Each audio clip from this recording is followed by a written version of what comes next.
बिस्मिल्लाहिर्रहमानिर्रहीम, अस्सलाम वालेकुम डियर स्टूडेंट्स। आज हमारा कॉन्ट्रैक्ट एक्ट 1872 का जो है पहला लेक्चर है, हम इसमें स्टार्ट करेंगे और फर्स्ट एंड सेकंड सेक्शंस पढ़ेंगे। ठीक है जी। सबसे पहले स्टार्ट करने से पहले मैं आपको बता दूं कि साल में या ज़िंदगी में हम डिफरेंट टाइप्स के कॉन्ट्रैक्ट्स करते हैं। जैसा कि आपको कोई व्हीकल बेचना है, आपको कोई प्लॉट ख़रीदना है, इसके लिए आप क्या करते हैं जी, एक मुआहदा करते हैं। ठीक है। अब ये मुआहदा जो करते हैं आप, इनकी लीगलिटी मौजूद है। ठीक। अब ये जो मुआहदे हैं, ये जो एग्रीमेंट्स हैं, अब ये गवर्न होते हैं बाय द कॉन्ट्रैक्ट एक्ट 1872। अच्छा, एक और चीज़ भी मैं यहाँ पे बता दूँ, अगर आप किसी से एग्रीमेंट करते हैं, जैसा कि ए जो है वो बी से एग्रीमेंट करता है कि वो प्लॉट लेगा बी से और 30 लाख रुपीस देगा। ठीक। अगर कोई भी ए या बी कोई भी अगर कॉन्ट्रैक्ट को परफॉर्म नहीं करता, तो फिर कोई भी अगर अपना पार्ट ऑफ कॉन्ट्रैक्ट जो उसे ने परफॉर्म करना है वो परफॉर्म नहीं करता, तो दूसरी पार्टी कोर्ट में जाके उसको इन्फोर्स करा सकती है। और उसकी लिमिटेशन कितनी है जी, 3 इयर्स। जो भी कॉन्ट्रैक्ट्स हैं वो स्पेसिफिकली इन्फोर्स हो सकते हैं जो under specific relief act.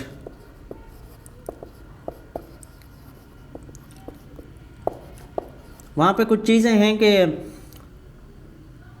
Compensation अगर एडिक्वेट रेमेडी है तो फिर स्पेसिफिकली इन्फोर्स नहीं होगा। वो चीज़ें अभी हम डिस्कस नहीं करते। जस्ट आप ये समझें कि कॉन्ट्रैक्ट जो है वो गवर्न होता है बाय द कॉन्ट्रैक्ट एक्ट 1872। अगर उसकी इन्फोर्समेंट नहीं हो रही तो फिर आप परफॉर्म नहीं हो रहा, तो फिर आप स्पेसिफिकली इन्फोर्स करा सकते हैं by the court under specific relief act 1877 और 3 इयर्स का इसका लिमिटेशन है। ठीक। अब हम आते हैं कानून में। हमारे पास अभी जो कानून है कॉन्ट्रैक्ट के हवाले से वो कौन सा है, कॉन्ट्रैक्ट एक्ट 1872। ये कब इन्फोर्स हुआ था? ये इन्फोर्स जो हुआ था, इन्फोर्स से पहले में हम देख लेते हैं कि इनेक्ट कब हुआ था। ये इनेक्ट हुआ था 25 अप्रैल 1872 को। ये कमेंस हुआ था, सॉरी इनेक्ट हुआ था। और ये जो कमेंस हुआ या इन्फोर्स हुआ है वो कब हुआ है, 1 सितंबर 1872 को। ठीक। अब इसमें इससे भी पहले आप देखें कि प्रिम्बल, यहाँ पे प्रिम्बल लिखा हुआ है। किसी भी कानून को जब आप पढ़ेंगे उसमें प्रिम्बल लिखा होता है। कॉन्स्टिट्यूशन में भी हमारे पास प्रिम्बल है। प्रिम्बल का मतलब क्या होता है? प्रिम्बल कानून का हिस्सा नहीं होता। ये जो कॉन्ट्रैक्ट एक्ट का प्रिम्बल है वो कॉन्ट्रैक्ट एक्ट कानून का हिस्सा नहीं है। ठीक। अब ये प्रिम्बल क्या बताता है? जस्ट प्रिम्बल हमें जस्ट ये बताता है कि एक लेजिस्लेशन जो कानून है उसका पर्पस क्या है। जैसा कि यहाँ पे लिखा हुआ है, इसका प्रिम्बल है, वेयर एज इट इज़ एक्सपेंडेंट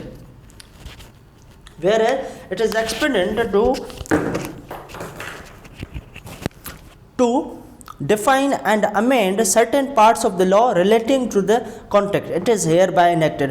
तो इसका पर्पस क्या है? कॉन्ट्रैक्ट एक्ट 1872 का लॉ रिलेटिंग टू कॉन्ट्रैक्ट के हवाले से लॉ को अमेंड करना, बनाना वगैरह। ठीक। अब हम आते हैं शॉर्ट टाइटल पे। शॉर्ट टाइटल इसका क्या है? Contract act 1872। शॉर्ट टाइटल से आप ये समझें कि शॉर्ट टाइटल जो है वो जस्ट नेम है, क्योंकि पाकिस्तान में ही हज़ारों कवानीन मौजूद हैं, तो किसी भी कवानीन को आइडेंटिफाई करने के लिए उसका नाम दिया जाता है। और इस कानून का जो नाम है, शॉर्ट टाइटल है, वो है कॉन्ट्रैक्ट एक्ट 1872। इसमें यह लिखा हुआ है इसके अलावा कि ये कहाँ कहाँ पे अप्लाई होगा, क्योंकि पाकिस्तान हमारा उसमें 4 सूबे हैं। ठीक। 4 सूबे हैं और उसके बाद फेडरल भी है। ठीक है। फेडरेशन है, कैपिटल जिसे हम कहें इस्लामाबाद। अब ये कहाँ पे अप्लाई होगा? क्योंकि प्रोविंसेस के पास अपने असेंबलीज़ भी हैं, वो भी कवानीन बना सकती हैं। तो ये जो कॉन्ट्रैक्ट एक्ट है ये पूरे पाकिस्तान पे अप्लाई होगा, पाकिस्तान पूरे पे अप्लाई होगा, ये याद रखिएगा। और यही सेक्शन 1 में लिखा हुआ है एक्सटेंड एंड कमिटमेंट में कि it extends to the whole of Pakistan and it shall come into force on the first day of September 1872। अच्छा, ये जो कानून है कॉन्ट्रैक्ट एक्ट, ये किसी और कानून को रिपील नहीं कर रहा। कैसे, मैं आपको एग्जांपल देता हूँ। यहाँ पे लिखा हुआ है nothing hereby content shall affect the provisions of any statute act और regulation not and hereby expressly repealed. अगर कोई और कवानीन मौजूद है जो कि एक्सप्रेसली यहाँ पे रिपील्ड नहीं है तो वो रिपील्ड समझा नहीं जाएगा, ठीक है, अनलेस वो इस कवानीन से इनकन्सिस्टेंट हो। अच्छा, एक चीज़ और मैं बताना भूल गया आपको, यह जो कॉन्ट्रैक्ट एक्ट हमारे पास अभी मौजूद है इसमें कुछ सेक्शंस जो हैं वो रिपील हो चुके हैं, जैसा कि उनमें से एक तो बना सेल ऑफ गुड्स एक्ट, ठीक है, ये पहले कॉन्ट्रैक्ट एक्ट का ही हिस्सा था, सेल ऑफ गुड्स एक्ट, ठीक। सेकंड पार्टनरशिप एक्ट,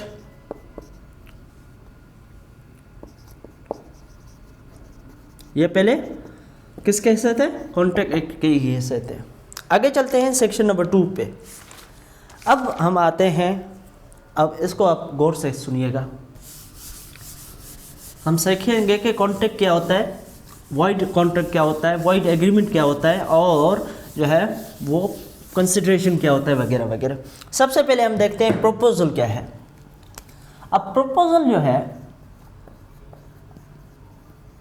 क्या है, प्रपोजल समझे आप ऑफर है, क्या है, ऑफर है। आप देखें मैरिज प्रपोजल आपने सुना होगा, मैरिज प्रपोजल का मतलब क्या है, मैरिज के लिए ऑफ़र देना। मैं आपको कह रहा हूँ कि मेरे पास मोबाइल है, मैं जो है बेचना चाहता हूँ, ये मैं क्या कर रहा हूँ, ऑफ़र दे रहा हूँ। मैं कह रहा हूँ मेरे पास प्लॉट है और मैं प्लॉट अपना बेचना चाहता हूँ 10 लाख में। What is this, this is a proposal और ऑफ़र, ठीक। अब यहाँ पे जो लिखा हुआ है, when one person signifies to another his willingness to do or to abstain from doing anything with a view to obtaining the assent of that person to such act or absence, he is said to make a proposal, ठीक।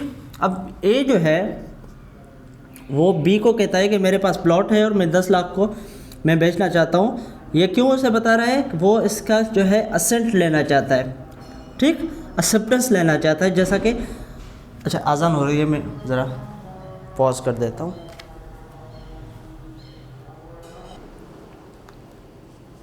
ठीक है जी। अब ए जो है वो B को क्या कर रहा है, ऑफ़र दे रहा है, प्रपोज कर रहा है कि प्रपोजल दे रहा है कि मैं अपना प्लॉट बेचना चाहता हूँ 10 लाख में।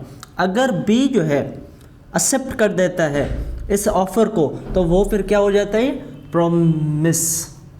प्रॉमिस क्या है, promise means offer plus acceptance. यहाँ पे लिखा हुआ है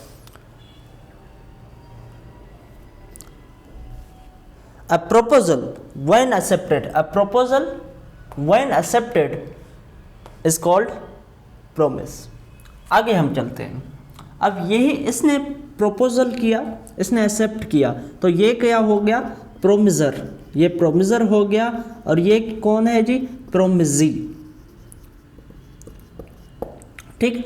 अब एक और चीज़ यहाँ पे समझ लें, कंसिडरेशन। कंसिडरेशन क्या है जी, ये यहाँ पे लिख देता हूँ। कंसिडरेशन, कंसिडरेशन क्या है, कंसिडरेशन हम सिंपली ये समझते हैं कि किसी चीज़ को कंसिडर करना, समझना, पर यहाँ पे ऐसा नहीं है।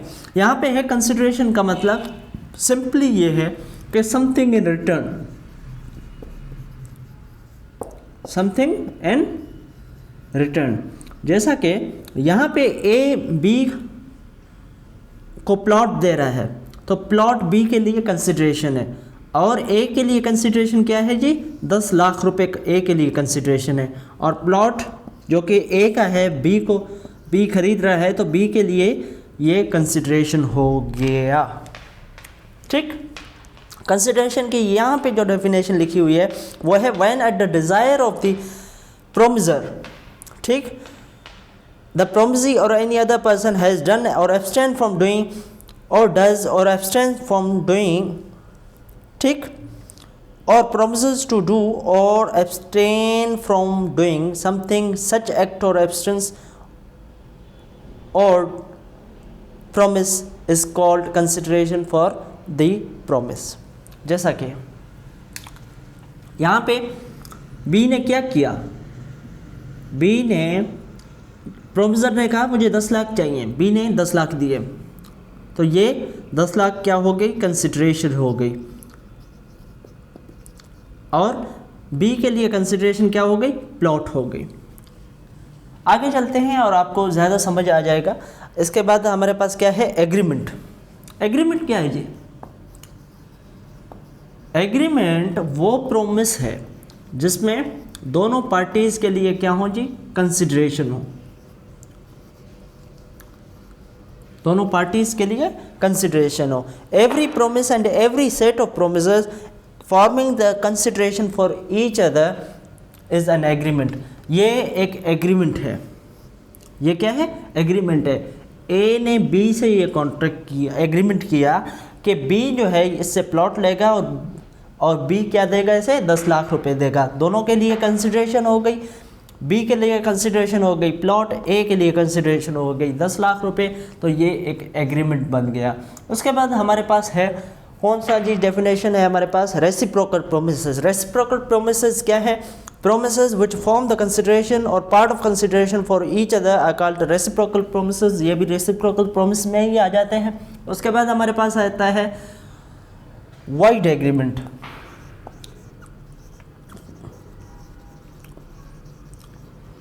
void agreement कौन सी है, void agreement means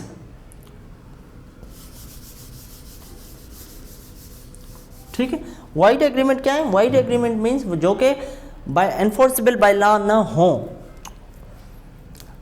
N agreement not enforceable by law is said to be void.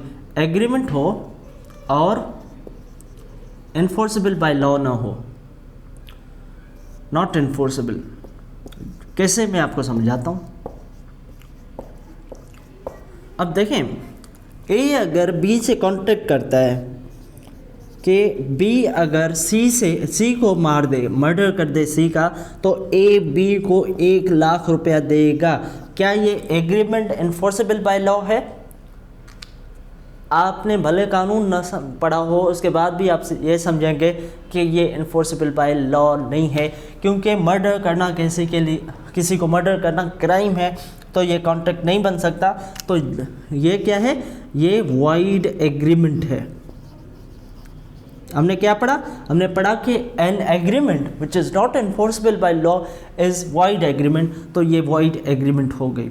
अच्छा, आपके जहन में अब सवाल होगा कि अगर एग्रीमेंट जो कि नॉट एनफोर्सेबल बाय लॉ है वो वाइड एग्रीमेंट है, तो जो एनफोर्सेबल बाय लॉ है वो क्या है? तो मैं बता देता हूँ जी, वो है कॉन्ट्रैक्ट। ठीक है, वो क्या है? वो कॉन्ट्रैक्ट है। वो एग्रीमेंट जो कि एनफोर्सेबल बाय लॉ नहीं है वो है वाइड एग्रीमेंट, और वो एग्रीमेंट जो कि एनफोर्सेबल बाय लॉ है वो है कॉन्ट्रैक्ट।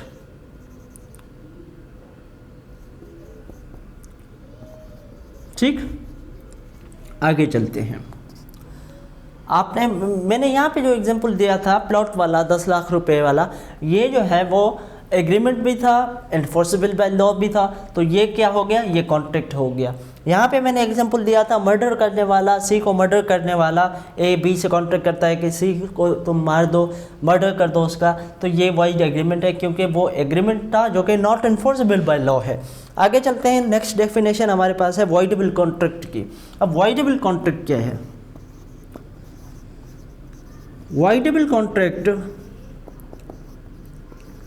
देखें, कॉन्ट्रैक्ट जो है हमने क्या पढ़ा था, वो एग्रीमेंट जो कि एनफोर्सेबल बाय लॉ है। इसका मतलब है कि कॉन्ट्रैक्ट एनफोर्सेबल बाय लॉ होते हैं। तो वॉइडेबल एग्रीमेंट क्या है कि वॉइडेबल एग्रीमेंट वो है, वॉइडेबल कॉन्ट्रैक्ट वो हैं जो कि एनफोर्स हो सकते हैं, एनफोर्सेबल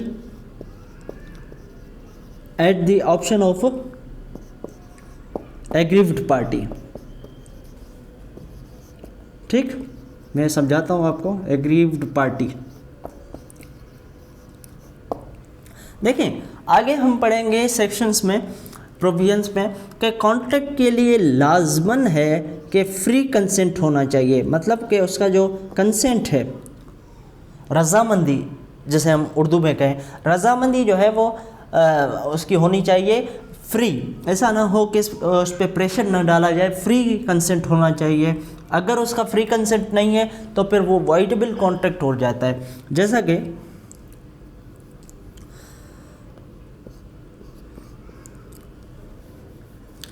बी के पास एक प्लॉट है, अब बी का प्लॉट जो है 70 लाख रुपए का है। बी का प्लॉट कितने लाख का है? 70 लाख का है, लेकिन ए जो है वो इससे कॉन्ट्रैक्ट करना चाहता है और इसे 30 लाख में, 30 लाख में ये प्लॉट लेना चाहता है, जो कि बी राज़ी नहीं हो रहा। तो फिर ए क्या कहता है, इस पे प्रेशर डालता है, इसको मारने की धमकी देता है, कोरियन करता है या मिसरिप्रेजेंटेशन करता है या फिर अनड्यू इन्फ्लुएंस करता है वगैरह। जो भी अनड्यू इन्फ्लुएंस वगैरह क्या है हम आगे पढ़ेंगे। आप जस्ट अभी ये समझें कि इस पे प्रेशर डालता है और उसका जो कंसेंट है बी का वो फ्री नहीं है, मजबूर हो जाता है, 30 लाख में कॉन्ट्रैक्ट कर लेता है प्लॉट का, जो कि 70 लाख का है। तो फिर ये वॉइडेबल कॉन्ट्रैक्ट हो जाएगा, ये इन्फोर्सेबल है at the option of B. अगर बी चाहे तो इस कॉन्ट्रैक्ट को इन्फोर्स करवा सकता है, अगर बी नहीं चाहे तो फिर यह कॉन्ट्रैक्ट जो है इन्फोर्स नहीं होगा। आगे चलते हैं, वॉइड कॉन्ट्रैक्ट। अब वॉइड कॉन्ट्रैक्ट क्या है, यहाँ पे एक ही बचा है, मैं लिख देता हूँ यहीं पे ही। वॉइड कॉन्ट्रैक्ट हमारे पास क्या है, वॉइड कॉन्ट्रैक्ट वो कॉन्ट्रैक्ट जो कि ceased, contract which cease to be enforceable by law becomes void. तो ये कैसे हो गया? अगर इन्फोर्सेबल नहीं है तो फिर वो तो वाइड एग्रीमेंट होना चाहिए था, वो वाइड कॉन्ट्रैक्ट कैसे हो गया? अभी समझते हैं, यहाँ पे ही समझ लेते हैं। देखें, मैंने वकास से एक कॉन्ट्रैक्ट किया कि वकास का जो है वो घर जो है वो मैं परचेज़ करूँगा, कितने में? 70 लाख में। ठीक, 70 लाख में उसका घर मैं परचेज़ करूँगा। जैसा कि आपको पता है कि रिसेंटली फ्लड्स आए हैं, ठीक है, फ्लड्स आए हैं, तो फ्लड में हमने कॉन्ट्रैक्ट कर दिया था, वो कॉन्ट्रैक्ट हो गया क्योंकि वो एग्रीमेंट जो था वो इन्फोर्सेबल बाय लॉ था, तो कॉन्ट्रैक्ट तो हो गया। अब अभी डील वगैरह ट्रांसफ़र वगैरह नहीं हुआ, ठीक, इन्फोर्स नहीं हुआ था वो कॉन्ट्रैक्ट। अब क्या हो गया, फ्लड्स आ गए और फ्लड्स में ये घर जो है वो गिर चुका, मसमार हो गया, ख़त्म हो गया, उसमें फ्लड आ गया, ख़राब हो गया है, वो जो है घर ही गिर चुका है।